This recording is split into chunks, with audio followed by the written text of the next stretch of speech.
Hi, everyone. A very warm welcome to this live virtual session brought to you by People Matters in association with Zimeo. I'm Jerry, and it's a privilege for me to welcome all of you for this session.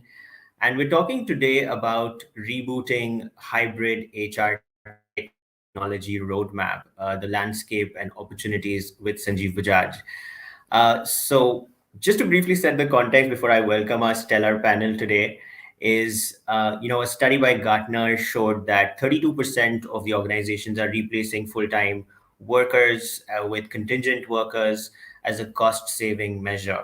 And there's also increased number of remote workers being hired, and this prompting a shift or in organizational complexity, right? And as we see the hybrid world of work evolving and changing how work gets done and how the workforce is organized, the key link there is HR technology, right? That is binding not just work and workforce, but it's really transforming how organizations do business as a whole. So, before we jump into our speaker introduction, quick housekeeping. If you'd like to share your thoughts, feel free to do so. On the right hand side is a chat section for you. Please share your thoughts, concerns, questions at any time during this conversation, and we will take them towards the end of this session. So, joining me today for this exciting conversation is Mr. Sanjiv Bajaj, who is the Joint Chairman and Managing Director at Bajaj Capital. We also have with us Kumar Mayank, who is the CEO and co founder at Zimeo. All right. So, briefly about Mr. Bajaj, he is an experienced managing director with a demonstrated history of working in the financial services industry. His experience encompasses diverse topics, right, from equity research, portfolio management, business management, private banking, and so on. And he has a PGDBM in finance from the Ford School of Management. Warm welcome to you, sir. Great to have you. Thank you. We also have with us Kumar Mayank. He is passionate about his project of building a great employee experience platform. In this current avatar is Zimeo's co-founder. He is connected with future-focused organizations, and he's helped them build great organization culture with the help of their stellar products that help organizations retain and attract talent. Welcome to you, Mayank. Right, thank you, Jerry. Fantastic. So, without any further ado, let's jump right into this topic that we briefly talked about. Let's talk with the challenges, right? So, there is so much of flux today, there's so much of change, there's so much changing even now as we observe the latest news. We don't really know what is going to happen in the world of business. How do you navigate a time like this? What are some challenges? I mean, this has been almost 2 years of this right now. So, Mr. Bajaj, can we start with you? Then we'll go to Mayank. Yeah. So I this whole pandemic has changed the complete people landscape totally. Like I'll take a small example. Before this pandemic, I used to give a talk to my new joinees, and I used to ask them this question: "What do you want in life?" And about 94% of the people would say, "We want growth. We want to, we want something extra." Okay, and then there used to be a couple of other questions. Now, post pandemic, I've been doing this talk, and from people asking, "What do you want?" 87% of the people are responding to a point which used to be 2% earlier, that we want a lifestyle. We want a comfortable life. We want to enjoy our life. And maybe 6-7% are selecting growth.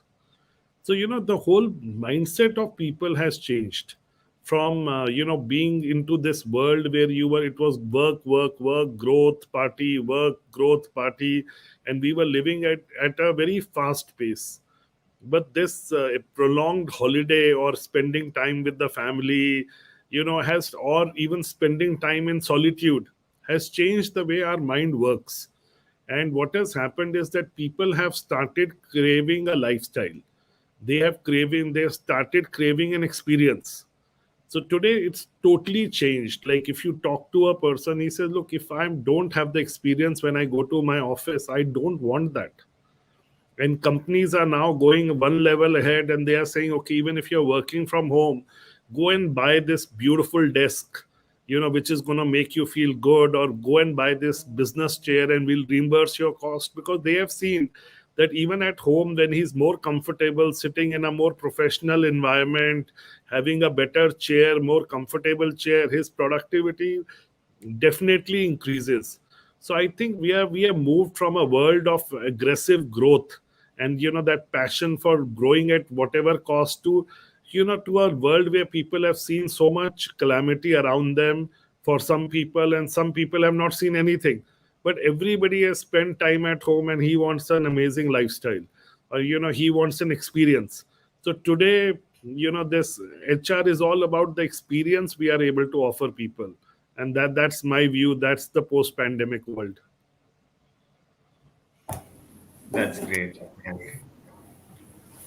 Well, I would just exactly resonate the same emotions, same thoughts. What I felt it both as the employee to my own team, as well as being a service provider to over 100,000 employees who use our platform. The feedback that we got from the HR was that it people are okay to give up their positions. People are ready to move back to their hometowns, but there's one clear focus that they have now. Mental health takes supersedence and precedence over everything else, right? So the new workforce is all about self health, mental health, family, being, and I wouldn't say that the work itself has been sidestepped, but the thought is that when you were in a 9 to 5 office going work from office culture, you never thought about the essence of the life itself, right? So your Maslow's hierarchy itself has taken a new pivot, and there's a lot of new initiatives both taken by the employer and the employer. So as I said, the two worlds from the employee perspective, the new world looks more exciting, challenging, more focused on personal and mental health. For the employer, he now has to cater to this new segment, right? Which was always a subdued thought that now the employees need that focus on their personal well-being, and you as an employer have to align a lot of benefits to ensure that the employee now gets the right attention to the new needs that he has. So new workforce, new needs, and that's where the HR and the workforce is moving towards. Fantastic. I think both of you sort of highlighted that there has been a shift from aggressive growth to the other aspects of career, of life, and it sort of has rewired not just our brains but also our needs and expectations of the workforce, right? So thank you so much for that. So when we talk about this rewiring, how do you see organizations responding to this? How do you see, in what ways do you see companies can best meet these needs, right? So, of course, growth is very important to our careers. It's very important. But now that these other focus areas have emerged, how do you see businesses tackle it? Maybe in your own companies as well. So, if you could start talking about that. Yeah, Sanjeev? Yeah, Jerry, see, we are a large organization with about 4,500 people. So, as I said, there are 7% of the people who are still into that aggressive growth mode. And whether you like it or not, these are the mostly the people who are in the leadership positions. So right now, I think we are going through like what we call a series of a phase of disbelief, where these leaders can't believe that the people's mindset have changed, and they are finding it so difficult in motivating them, and their whole way of motivation, their whole way of training, and the whole way of managing these people is now changed. Earlier it was all about growth, incentive, push. Now today people want totally different things in the lifestyle. So initially what started as a disbelief, and there have been a lot of articles written on it, what is being called the great resignation, where the work number of workflows has gone down, that there are a lot of people who are not willing to come back to work. and that's something we'll discuss later, because people have actually moved out of the workforce, and we have for some time seen workforce going down. Now point is that but there is a disbelief amongst the leaders. Now they are accepting it, and for organizations we are now making our plans that, okay, given in this world, that how do we motivate them. So we are changing our training programs, we are changing our technology, we are changing the experience we are giving to our people. We are giving changing the convenience we are offering to our people. And as Mank just said, organization mood score is very, very important. Other day I was talking to some people, and a lot of people sitting at home are also going through depression. So because, and that has also become a huge mental health issue, has become a huge issue, which our HR reports, my HR was reporting to me, and I personally met a lot of people. Some of them have got into drinking, other people have got into depression. So it's not been all positive. It's also been have working from home also isolates you. So so you are more prone to these things. So I think as an organization, leaders are planning to change their training, change the way we communicate, change the communication protocols. And and especially in the hybrid environment. Earlier we used to be all offline, then we became 100% online, because 4 5 months it was a pure lockdown, so you had to change that. So now that change is happening for a hybrid with a new world, with a new way of motivating people, new way. So as Bajaj Capital, we have started renovating our offices to be much more plusher. The kind of experience we are giving is maybe a co-working plus. People want that experience. Then people want, okay, look, let there be ambient music around. The lighting needs to be better. Earlier people just said we want bright lights. Now people are talking about lighting, people are talking about signages. So it's in the sense it'll change. And I think it doesn't have to be for the negative. It can also be for the positive, where I feel that the eventually the people right now, there is companies are, especially on the technology side, of seeing a flux of people moving out. But in the other areas, I'm seeing a sense of commitment or ownership with the company increasing quite significantly in the other roles. And we are seeing that, okay, although on technology side we are seeing a lot of attrition, but the other side, the attrition has gone down, where people have become more loyal, they have become more faithful, they want to work longer. And so it's a very dynamic world we are living in, and I think we are just trying to find new ways of doing it. But it's an exciting thing. So as they say, there's always a silver lining behind every dark cloud. So I think there's going to be amazing silver lining that we are all going to see. That's great. That's great. I think you spoke about a range of things there, right? Both positive and negative, and it's sort of the outcome of this time. So right from mental health taking precedence, and the disbelief that your leaders are sort of having to face with motivating people, and this is a result of the isolation that we are pressured into right now more than anything else. So, yeah, I think the changing experience and convenience is also something that's very interesting to see how this is changing right now, and maybe how it's going to evolve in the future as well. Mayank, what are your thoughts? Well, structuring definitely needs to be thought through this. Of course, there are two kinds of people. One who will take ownership, and the others who don't, right? And that's the hard fact of it. One realization, and I just realized it while Sanjeev was citing it out, is that the leadership position would definitely be the one with the more ownership, right? Now, how do you, working some 1,000 kilometers away, ensure that somebody who is sitting at his home in some remote village in the corners of country is as motivated as you are, right? And you have to get those numbers, right? The business needs to run, so the salary needs to be paid, right? But that is where I think the employee experience, the word itself, has now got a great definition, and I think it's both for the better goods of the employer and the employee. Of course, for the employee, because now companies are actually serious about it. As a technology company, what I felt is that people used to just talk about payroll with the employer-driven engines running. Right now, people are talking about more things that can help them engage the employees more.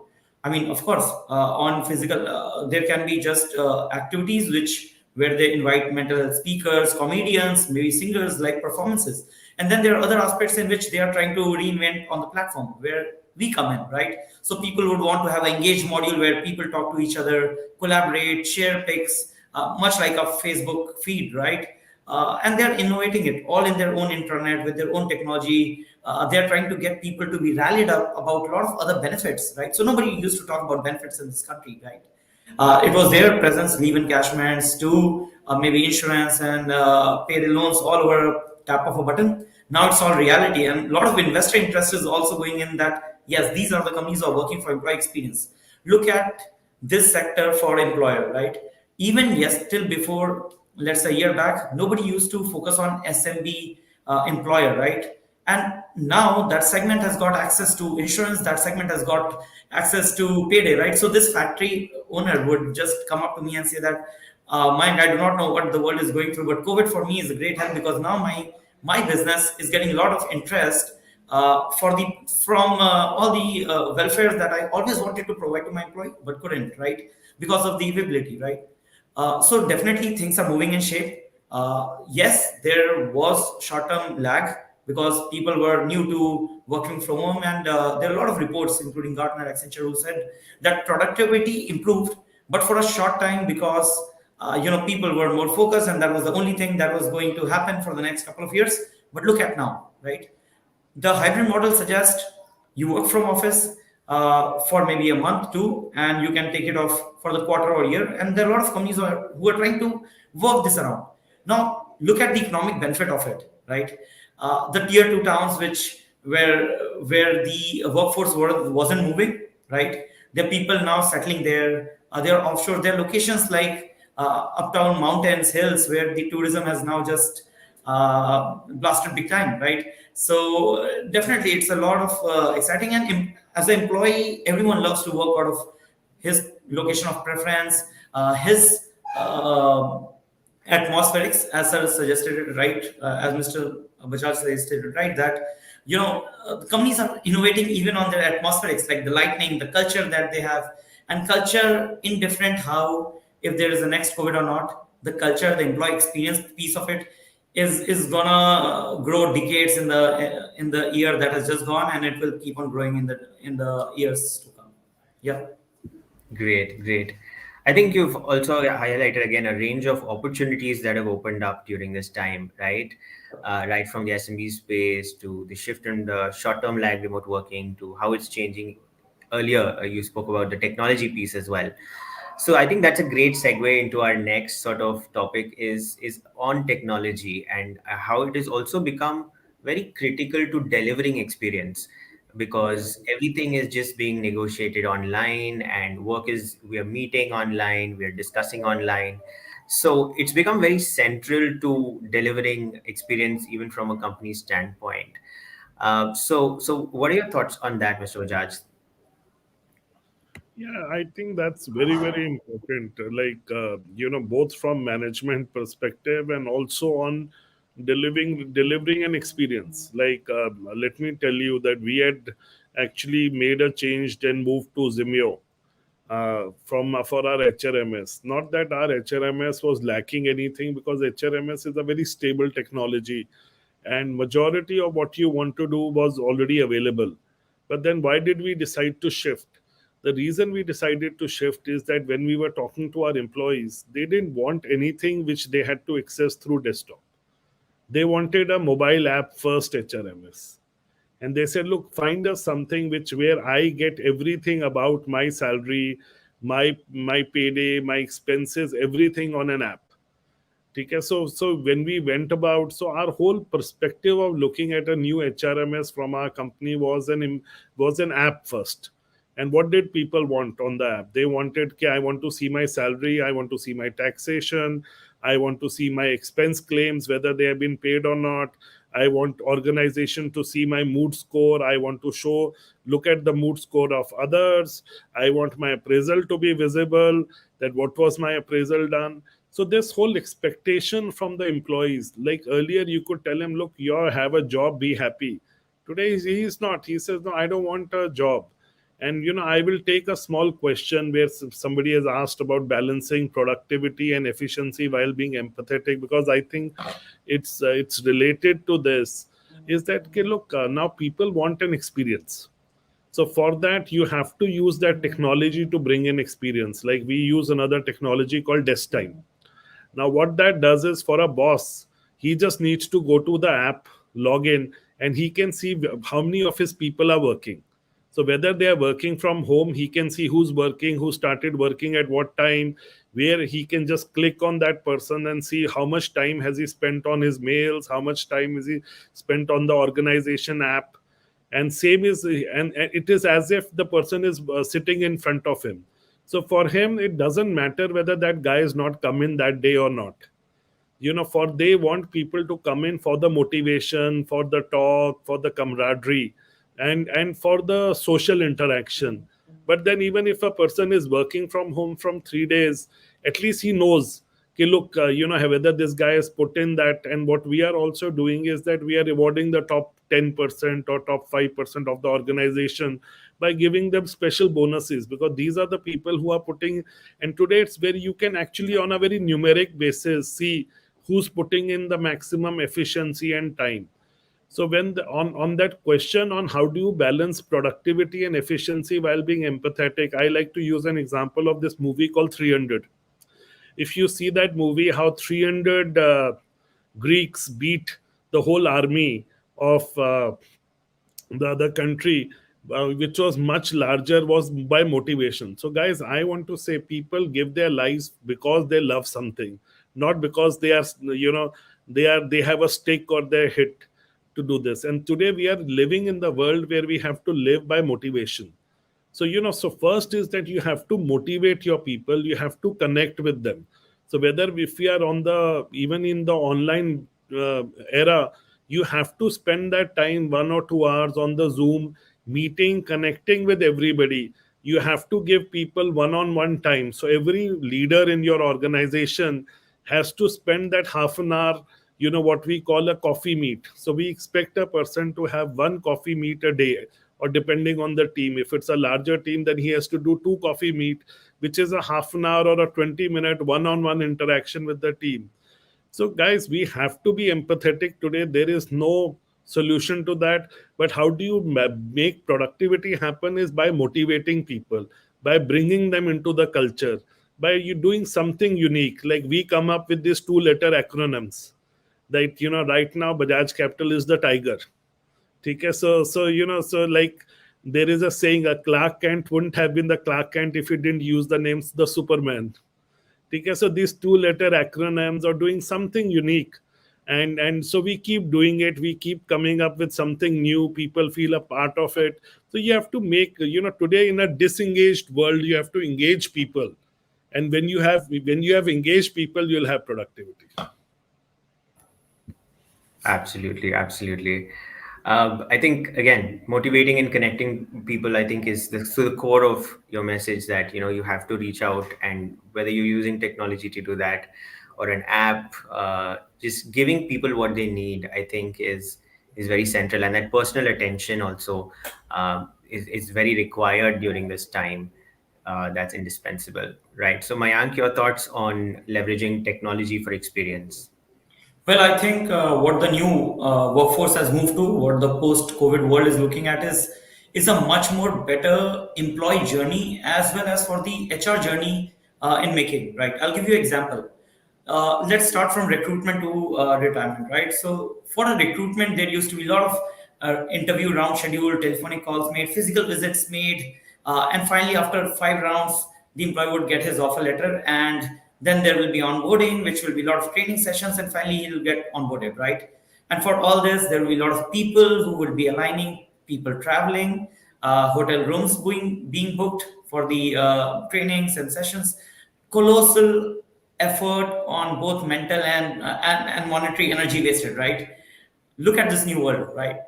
You are All the candidates are getting shortlisted online with the AI tool. Something interviews getting scheduled on top of the on just like a Tinder swipe left. You're shortlisting candidates. You're aligning interviews. over meets and all virtual events. You can actually hire a candidate within the day, right? As even senior levels are getting hired within a day. Onboarding, all digital experiences boarded, right? Imagine the comfort the new candidate has and the confidence he gets in joining this company, right? His entire candidature to his joining has moved all online, all convenient based, all at the comfort of him sitting in pajamas at his home, right? Why would he not leave his company? And all these onboarding digital kits, there's a better learning ecosystem that is being built, right? So physical training, of course, has its merits, but even a lot of innovations on how the learning, how the onboarding is happening of the employees also happening. So what I'm saying is, as HR, right, the experiences is getting multifold better, right? And we should. So of course, with all the demerits the COVID had for HR and for the employee journey, there are a lot of merits, and I just cited one of them. I can cite merits across the journey. The way employees are talking to themselves.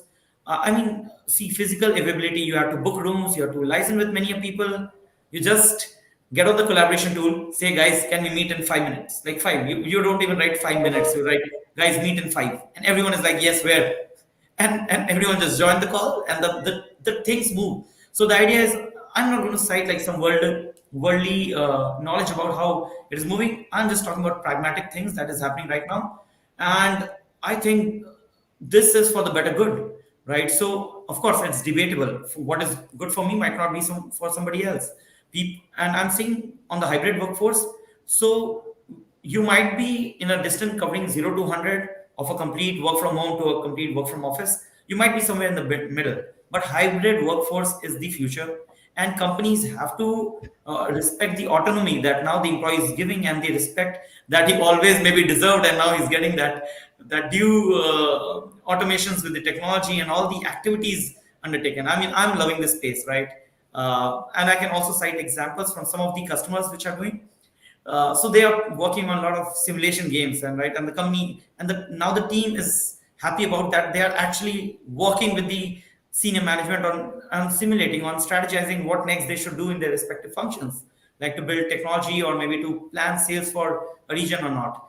There are people who even after leaving an organization are still coming back, using their platform on a connected alumni network, which is again a technology give, right? Who used to think about that when I'll be going out, moving out of here, I'll want to be staying connected to my ex-colleagues. Now there are ways, and technology is making it feasible. I mean, I can go on a rant on how beautiful technology is coming out. Maybe again, I come from the field, but in case anybody wants to know more about how technology is a boon for you, even as a HR and the management, more than the employee, more than happy to take you through this. And by the way, all the things that I mentioned that technology can do, that is what my company does too. So there's no scope uncovered, and the idea is, of course, to build a better employee experience journey for the employees at large. Hope that answers the question. Fantastic. It does. It does. In fact, I think one of your examples, Mayank, another business leader who was sharing was saying that, previously they couldn't book conference rooms and meetings used to get postponed and postponed and postponed as an excuse. But now there is no chance of doing that. There's just a Zoom link and you just have to show up on time. Yeah. So that's great. That's great. So, Mr. Bajaj, I think you spoke a little bit about this, but I wanted us to also think a little bit about share about this shortlisting the right technology, right? So you spoke about your process of trying to understand what your employees want, which is they wanted a mobile app, they wanted so and so data, salary, technology, mood score, etc. Right? So, but when sort of you were going through this shortlisting process, what are some other considerations that you had? And how do you sort of help? What would you suggest that would be helpful to companies weighing options right now in terms of shortlisting the right technology? See, I think there's a whole, series of thinking, way of doing business is called design thinking, which was from, first leadership position in that was taken by Stanford. So me and my key leadership team actually did that program. So it was a 4 to 6 month, I think 6 month program from Stanford, where we all got together. We did that, and we now use it in almost every aspect of our business. So typically, when we are designing a technology, So what we'll do is we will interview people without any preconceived notions. So we will talk to maybe 10, 20 of our employees. We'll talk to them individually. We'll talk to them in a group. So we'll do probably 4 or 5 group discussions. So see, group discussions, people get colored by each other. And then we'll do about 7, 8 individual discussions also. That what are you looking at? What would you expect? What do you want organization to do? And so point is, like, there's a question which has come, which is 5 experience. What 5 questions should belong to candidate experience checklist? Now again, what I would say is that the best way to do is interview your candidate employees and say, look, what do you want us to ask you? What are the things that are important to you? What is happening in your life? Record that interview. Have 2 people there. One person is asking the question, another person is a smart one who's noting down the insights, because behind every question or every answer there is an insight. It doesn't just have to be a dictation that you're taking. There is an insight in every answer that is being given. So you need a smart person who's able to read between the lines, and who's able to take out that insight. Okay, look, this is the insight, this is what is happening in my organization, this is what is concerned. And when you do it over 20, 30 people, you get to understand it. And what you also do is, because but organizations start thinking in a particular manner, so then you also get some outsiders, some people who are not your employees. You question them, you interview them, and maybe create a panel with people outside your organization, and understand, because you just don't want to be best internally, you want to be best overall. So you take out those insights, and from those insights then you create a prototype. Okay, look, if I come to you with this thing which offers you this, what is your reaction? And the guy says, oh wow, this is amazing, but why don't you add this? Why don't you look at it? So that becomes the requirement document, and that's where we started. That was our requirement document. Okay, these are the things that my employees want. Let me take an example. Like earlier, insurance always used to be a hard sell, and we used to go to corporates, let us sell insurance. Today they are after us. Then look, because the employees are demanding, employees saying, I want a very good health insurance, I want a very good life insurance, I want a very good home loan, and I want facilitation from the company in get helping me buy a house. If the company is powerful, big enough, why can't they go and get me a 10% discount from a great builder for our employees? Why don't they do deals like that? And what has happened is that earlier people used to say, give me choice. Okay, so now people are saying, no, don't give me choice. It's your job to find me the best. Tell me one, which is the best. Don't show me 10. You're confusing me. Now, point is that, I don't want to spend my time in I want my organization to get someone who's going to tell me that as per our needs, this is the one best product for me. And I will hold my organization responsible. But that is also just a matter of saying, but they're saying, don't give me too many options. Make it convenient for me, make it available for me, and don't give me too many options. Don't confuse me. I want to use my brain power for my work. Working from home, part-time, full-time, or even once in a while does take away, as Mayank very importantly said, initially there was a great increase in productivity. Then the productivity has fallen for most of the people who don't know how to manage work from home, because it does get lonely. There is no engagement. The companies which were not able to build those robust practices around, see, making people work from home itself is an art. And in the Western market, this art was already known, because the companies have been working on hybrid models for the last 5-10 years. Whereas, in the Asian market, that was never the case. So it is an art. How do you get the person to work from home? How do you get him engaged? How do you connect with him once in a while? And especially when you're hiring the new people, how do you integrate them into that organization culture? How do you make them feel a part of that team? So all those things have to be looked at. Yes, they may sound very difficult, but there's always a solution, and there's always that you have to get the best. So guys, for understanding what you need, please do design thinking. I think this is the way of future. People want experiences. Like I also tell my team, earlier you used to do a camp. Today camp doesn't matter. It's that experience you are going to offer to a person who walks into the camp. What happens before he walks in and what happens after he walks out, till the time he gets his product, till the time, it's the whole customer journey and experience you have to think of. So this is all it, and it's just about asking questions and asking expectations, and not trying to pre-make things and just trying to force feed on people. Oh, this is what I have created, and you have to say yes, yes, yes. That's not going to work.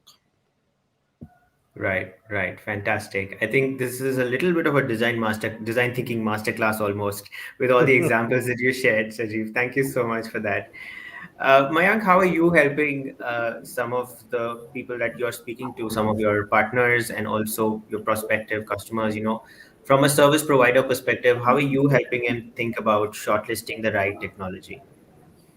First, to being one of the actual thought leaders in the space on introducing benefits to the employees. So, what I'm going to say next might be counterintuitive because being an HR vendor, I should be talking about the HR softwares, but there's more than what meets the eye.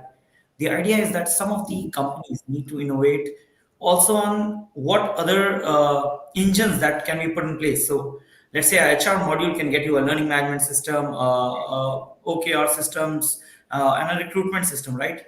But there are other, as I said, simulation games, right? Now these games are in silos of HR world, right? They are agnostic. They run across anywhere. I mean, be it learning, be it for actual sales activities, many things. So you as a HR have to be very cognizant what would work best for your own team. What is the culture they're looking for, right? There are a lot of enablement softwares also for work from office, right? If people are worrying about of getting the infection, right? Why not get an IoT in which readily scans you walking in the office, right? That can all, of course. I mean, you are then enabling work from office. If you look at how we consult is, we start with basically mapping the entire journey of the employee with the HR and the CEO maybe, right? And then when we figure out that what are the components we can fill in. So recruitment, let's say performance management has now to be more objective because everyone is working, I mean, behind the eye view, right? So you have to be very objective in your target. So you can introduce the OKR systems, and maybe then you are finally conducting trainings. You can have a monitoring system which undertakes the training as per the competence level he scores in the assessments he has. So a lot of things we can input, but there's also a segment wherein we help the organization understand that what all other mental wellness activities they can undertake, what all let's say benefits they can avail their employees, right? If the people who are going to be retiring, what should be the retirement plans they can offer. So if you look at the new as I said, hybrid technology that is coming to the workforce at large. I think it is evolving towards the employee experience, and it's okay if you don't find technologies in India, right? There are a lot of technologies, as Mr. Bajaj said, are internationally found, like compensation management, right? I know of there's like maybe a single company in the country which does that, but if you look at something like very what you would want to be implemented in your organization, you can talk to a lot of people in the space, right? There are a lot of webinars which are about mental wellness, which are about employee experience, and I think so. Mr. Bajaj has himself been part of many, and I also undertake many, and we are more than readily happy to keep on sharing our knowledge that we have gained. For immediate basis, the idea is simple: plot down your requirement, reach out to 10 folks, including HR vendors, who can suggest what is the requirement we can fill to build that hybrid workplace that you are looking for. Yeah. Great. I think with both of your perspectives, we were able to cover both the inside approach and how do you deal with it externally as well. So thank you so much for that. So we have about close to 15 minutes. I'm also mindful of the fact that we have some audience questions. So let's talk a little bit about the software aspects, right? There is also any technology transformation is not just about the tool. You also have to address the why, you have to address the mindset, culture, some behaviors, etc. And how are you thinking about that, and how important is that to complement a digital transformation exercise? Mr. Bajaj? No, it is very, very important. Yeah. Today we are living in a very different world. where it is a hybrid world where you have employees you sometimes don't even meet. You have team leaders who are getting people to work, in a very different manner. So point is that you have to understand कि look, what we are doing is not anything new. There are other peoples who have done that in software industry, especially in US and all. A lot of people always used to have virtual teams. The guy would be sitting in US, his team would be India, Pakistan, Lebanon, yeah, or Romania, and he would have coders working. So there's a lot of learning, a lot of things which have been done. So these courses are available, and today they are available very on Coursera, Udemy. They're not expensive. So how to manage remote teams, there is a lot of knowledge and gyan available there, so which you can leverage. And there are some very good tips and tools, because there is a very important thing.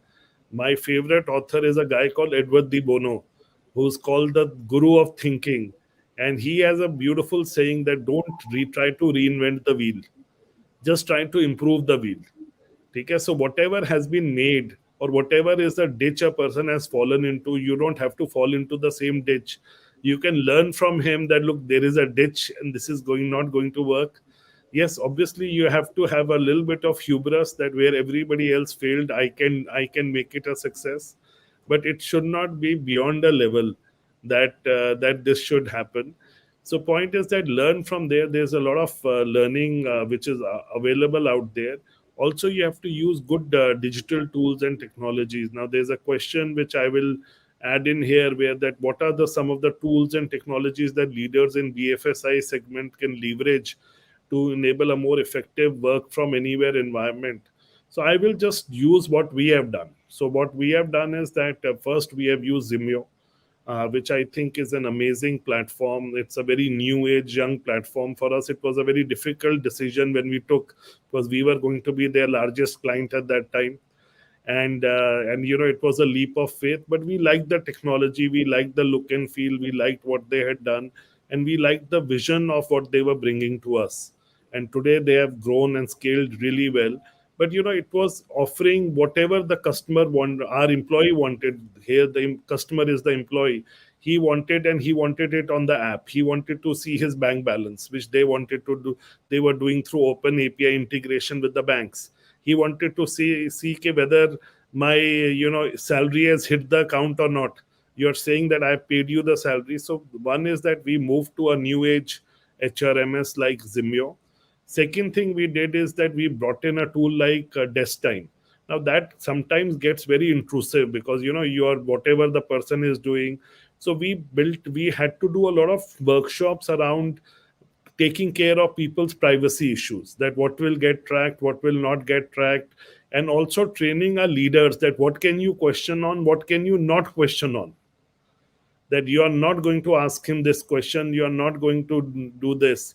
But that enables a leader to know where is my team, what are they doing, whether they are in front of me or they are not. So most of our leaders will actually have an iPad or their mobile phone. They will have that desk time working, where they see, okay, who all is working. Because in a work from home environment, a person can choose to take a lunch break at 11 o'clock, or he can choose to take a lunch break at 5 o'clock, but he needs to know that who's working for me, who's not working for me. Then another tool we used from one of Mang's friend is called Lena.ai.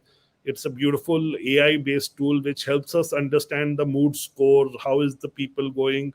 And it's actually worked well for us, because we have been able to reduce our attrition due to that. We have been able to identify who are the people who are likely to quit, who are the people who are becoming demotivated.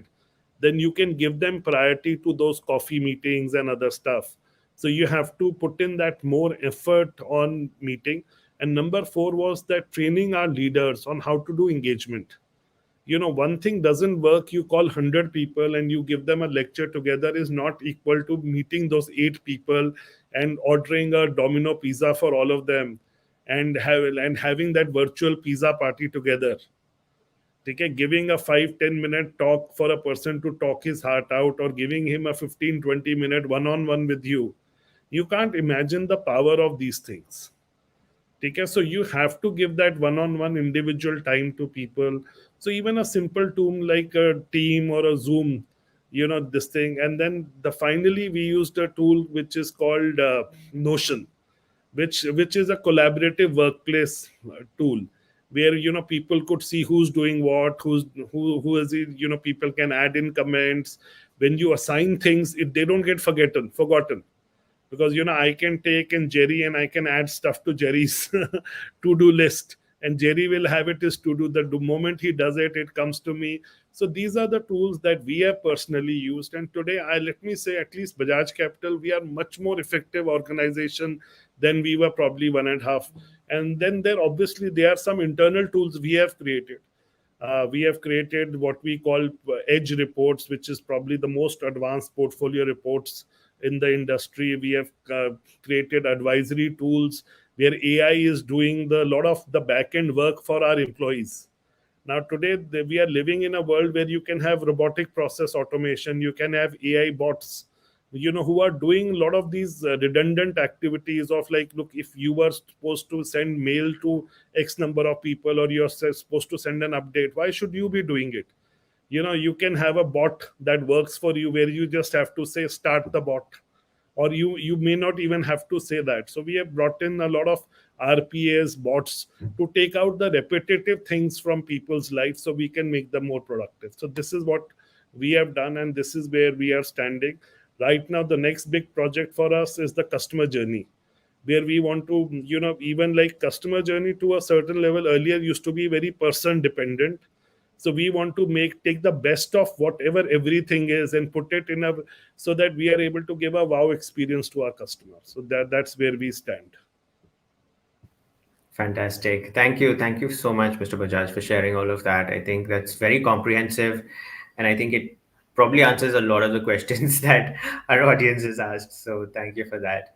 Mayank, what are your thoughts on the software aspects, and what advice would you have for leaders also on why and mindset and culture and so on? I think every leader has realizes that this is the future. They have to be uh, there has to be employee experience element now to the culture. You cannot be agnostic about your employee needs, especially working on the mental wellness of it, right? There wouldn't be a leader right now who wouldn't have come across one of his teammates going through his own marriage hiccups, or likewise, like a lot of things that people wouldn't discuss in open doors, but behind closed doors there's a lot of things that is simmering, which would also come out later in life. But if you can start taking action, right, you can actually control maybe not just the attrition bit of it, but also productivity, also as a goodwill gesture to your own organization, right? Let's say you're building an organization, you are part of let's say a growing startup, right?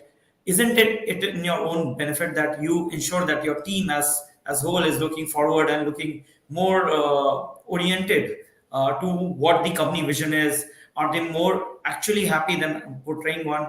So it's general know-how that you use tools, you use a lot of these activities. In fact, some of the questions here say that what type of events have you found to be more successful to maintain engagement and culture with the dispersed and in-office employees? Can you quote some examples? So for these examples, only I'm just going to lead back to the question is that why not start having candid discussions with all your employees? Just set one-on-one as a leader. You might be a team lead.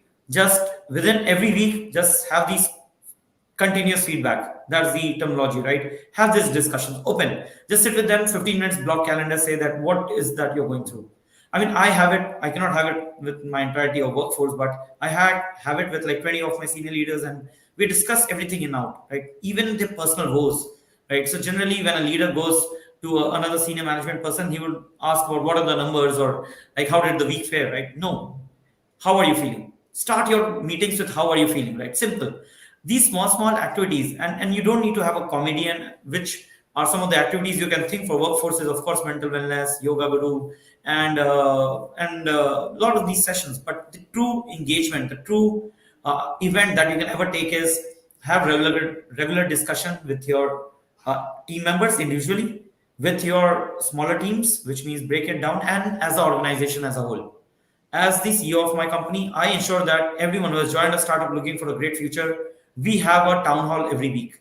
So Friday, 5 o'clock, Zimmer Town Hall starts, and we talk about good numbers, right? What all we have achieved, what testimony the company has given, which is the customer who didn't feel something was good, but we covered it back. All the good news that you can share with your team, it helps big time, right? Just have those numbers, and then talk about what are the individual achievements. So you hand out your weekly awards, create that. I mean, maybe in a work from office culture, you didn't have a weekly award.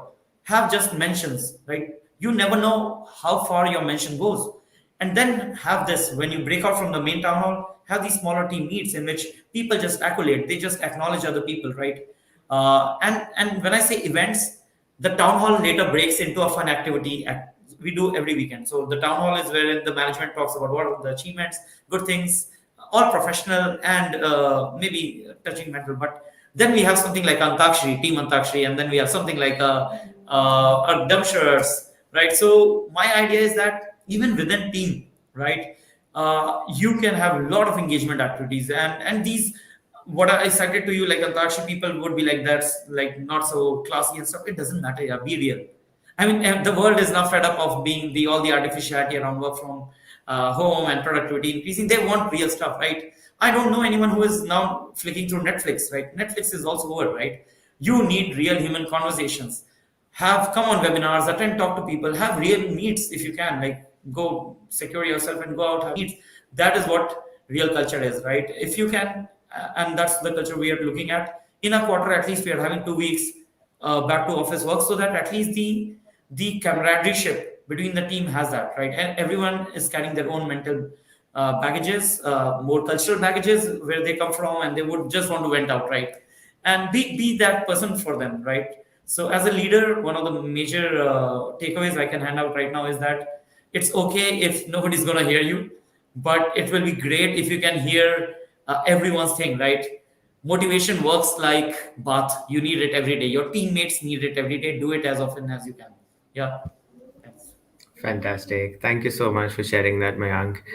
Sanjeev, would you have any words of advice, any closing words of advice for leaders, especially who are beginning to embark on this journey of digital transformation? See, my view would be that look, there's a question that has been asked, and Jerry, I like to answer the questions. That's a inbuilt gene that if anybody sends me a question in my own organization, I will make sure I answer that question, because I will say either I'll, and this is one of my philosophy which my father used to tell me, and he used to say that when you read a Bible, there's a saying that if you want the door to open, you need to knock. Okay, so point is that if person needs something, he has to be able to be asked. He has to be able to be. I mean, he has to be open to asking it, and you must answer it. So I have a culture where I like to answer all the questions, and this is something I like to tell everyone in an organization. Please start answering the questions. Let people ask this question. If they want growth, then either you can tell them, oh sorry, I forgot, you are ready for growth, or you need to do this to get your growth, or you're not ready right now, and if you do XYZ and you move to this new role, you can get the growth. So please start answering these questions. This is what I would like to tell people. Now most of the leaders don't like to answer questions. They get scared of questions. Don't. If you want to be a leader, you'll have to answer all the questions. Also, there is no leadership style. Some people say I am a coercive leader. Some people say I am a democratic leader. Some people says I am a autocratic leader. Some people says I am XYZ leader. Guys, there is no one style of leadership. The leadership style needs depends on the person. It depends on the situation. It depends on his mood that day. So you have to be a flexible leader where you have to make yourself change with the time, and you have to be a very versatile leader. So this is what I would like to tell everybody, that don't have one leadership style. That's not a strength, that's a weakness. Okay, and there is a huge amount of work done by London Business School, Harvard, London School of Economics on this topic, amazing books, that a person who doesn't have versatility in his leadership style is actually a bad leader than a good leader. So this versatility for everybody is important. Now there's a question that have we been ability to collaborate with your team has increased, decreased, or stayed the same at work from home? See, the ability to collaborate has increased. ठीक है, because today we have Zoom, we are sitting and we are doing this. We have things like StreamYard, where we are simultaneously casting onto so many platforms. Now, point is, ability to collaborate has increased, but the whole concept is that there's a boredom on doing these meetings. Today, I find doing a Zoom meeting consumes much more of my energy than doing an in person meeting. It's not that the time amount is the spent, but I am actually tired of sitting in front of the computer 7 hours or 5 hours or 4 hours. So, this energy management for you also is very important. So, the ability to collaborate has increased, but you have to do your own energy management. Okay, and that okay, how much meeting do I need to do in person, how much do I need to do on Zoom? When I'm doing on Zoom, have I taken a 1 hour break before that? Have I done some exercises? Did I do some amount of yoga? Did I do my meditation, that I am charged up, fully energetic, fully available during that Zoom meeting or that team meeting? ये ना हो कि I'm actually logged in with my screen off and I'm watching a Netflix, or I'm just living in my own world. So point is, and also what we have done is that we do camera on meeting. That we say that all cameras have to be on, whether you like it or not, and especially for the ladies, you have, even if you have to get ready, please get ready before. It's gonna be a camera on meeting. Okay, we will give you two exceptions for a low connectivity, because that's a standard excuse. My connectivity is bad. So keep a alternative connectivity. Make sure connectivity is good. And even let me take an example. Today we have now work from office. Okay, but if I sit in my boardroom, earlier we used to go and connect. Today in our boardroom we have a boardroom Zoom room number, and everybody connects because we are so used to looking at our laptops for numbers. Nobody wants to look up at the screen because वो numbers ही नहीं समझ आते, because you have got so used to. So I think ability to collaborate has definitely increased, but you have to also make yourself versatile and keep your productivity up to make it happen. So without taking much more time, so this is what I would like to say: be a versatile leader, and energy management has become much more important today than it was ever before. Great, Mayank. Any closing words from you? No, no, I completely second the thought that Sanjeev has cited, including the versatile leadership thing. In fact, there's a good book I got recommended, and I'll recommend the same book again. It's 1 Minute Manager by O. Blanchard. It talks about that if you want to lead, you can be directive, you can be supervising, you can be enabling. Just be anything and everything as per what the situation requires, right? So please go through it. These are tiring times. You have to be, if you are going to work for more, maybe even in a hybrid workforce, or maybe in completely work from home, you need that time breaks. Even as Mr. Bajaj said, that it's also like, while your employees need their own breaks, and while you are working with them for their mental health, there's also much needed attention that you need to also give to yourself. And that's where I would want to end. I hope we have also answered all the questions, Jerry, while we answered it. Yeah, yeah, And yeah. yeah, We more have. than happy to take up questions even after the meet, the Sure. webinar. Yeah, there's one question which I would like to answer. That's how a human resource worker can be built in from a production department, be Oh, create yes. made as a human resource capital. Guys, again, the design thinking is the answer. Like a lot of time in the this human resource worker who actually knows the best what's happening on the ground is never given an ability to share his views. So if you want to create him into a long-term human resource capital, make him feel that he's a part of that organization. So what you do is that you bring him in through a design thinking, do this workshop once in a week or 15 days, where he's able to come, give suggestions. This is what we can improve. This is what is going wrong. This is where we can do. Also, is that you have to do acknowledgement. Today, people want acknowledgement and recognition. Like what we have also done in our LAN card, we have added batches. Okay, this guy is the most productive, this guy does this guy does that. So like you have those trinkets that people collect. Today people are collecting those trinkets on the various aspects of our culture, that they have imbibed and they have been able to prove on. So a person looks at it, this guy's got four land cards, four batches on his land card. I've just got one, or I don't have nil. So I think those type of things to where you have to make your workplace a fun, and then this guy will actually be a part of the human resource capital for you. Fantastic. I think that's a great place to close. Thank you so much, Mr. Bajaj. I think you took the liberty to answer all the questions, which is great and which greatly enabled me as well.